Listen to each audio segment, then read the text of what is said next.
And so the next level after control, which we know that they're already establishing this control, and some of that control is established through the Clarity Act, the Genius Act, right? All of these different regulatory structures that are being introduced and put into law. Then it's expanded.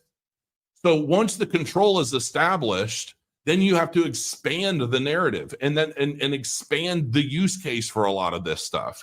And I think we're slowly starting to enter the expansion phase, which I believe is going to play out significantly between now and 2030.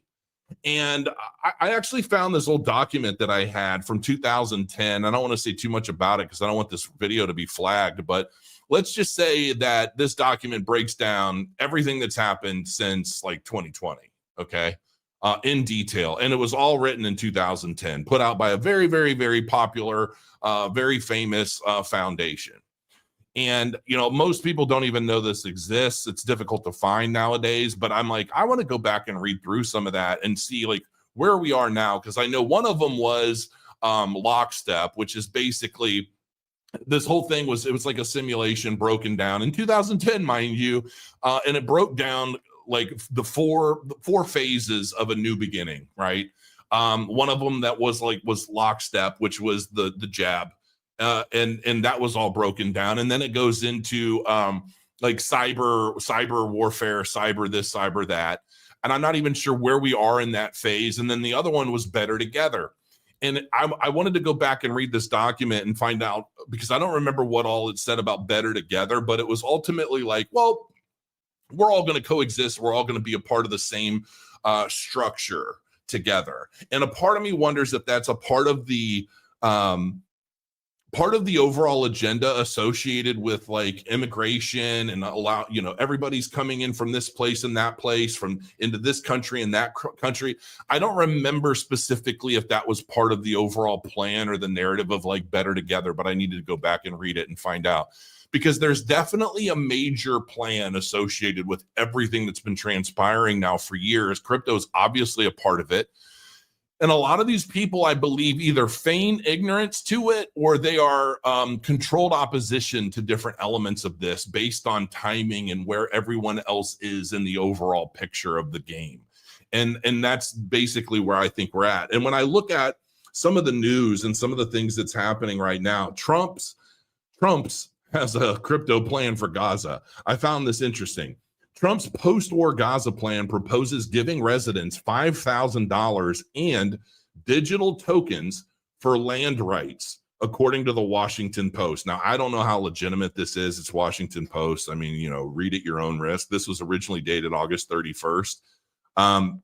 A post-war reconstruction proposal for Gaza under President Donald Trump's administration includes the use of digital tokens to represent land ownership alongside cash payments for displaced residents, according to the Washington Post.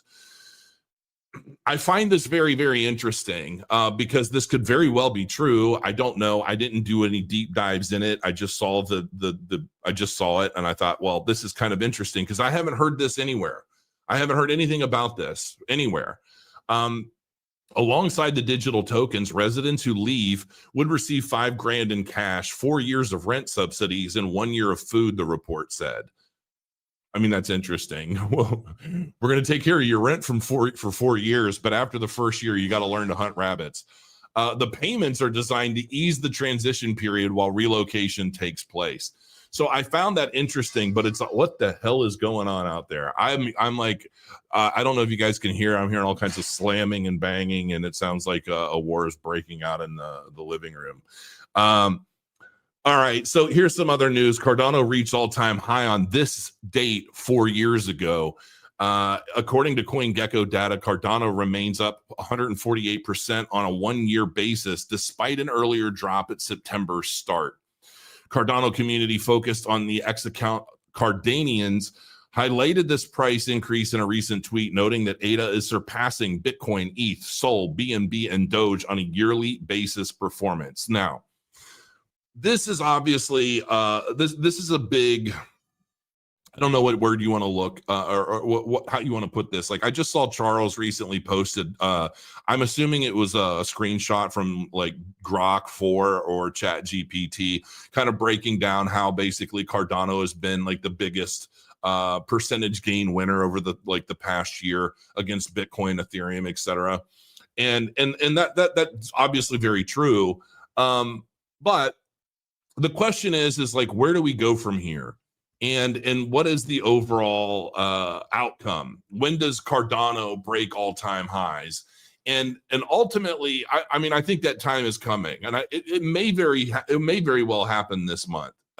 We'll see. I'm not quite sure. I'm still a little. We're going to look at some of the charts here in just a second and see if we can't gauge a little bit about what's happening. Yeah, I'm looking at it now. I think we're in a rise one right now, and out of a three rise. So we're going to look at some of that, but I think ultimately I do believe wholeheartedly that Cardano is going to break all-time highs. And it's really a matter of when. I think some of that plays out after Ethereum breaks its original all-time high, which it has recently. And everybody is looking at this market and thinking to themselves, well, what's going on? Why is everything taking so long? Well, there's a lot of stuff happening. Crypto analyst sees Cardano price surging to $1.20 as ADA ETF odds near 90%. Now, this is how this stuff works. When I see articles like this, we've been seeing articles talking about Cardano's price rising to $1.12, $1.20, this and that, right? Just based on sheer TA.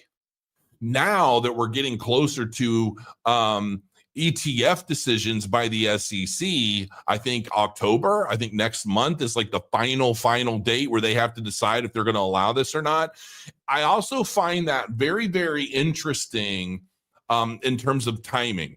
We're going to see a lot of these narratives start popping up, basically attributing price action growth of this asset or that asset as it relates to like a whole bunch of a variety of different things. But to me, it's all happening regardless. Okay.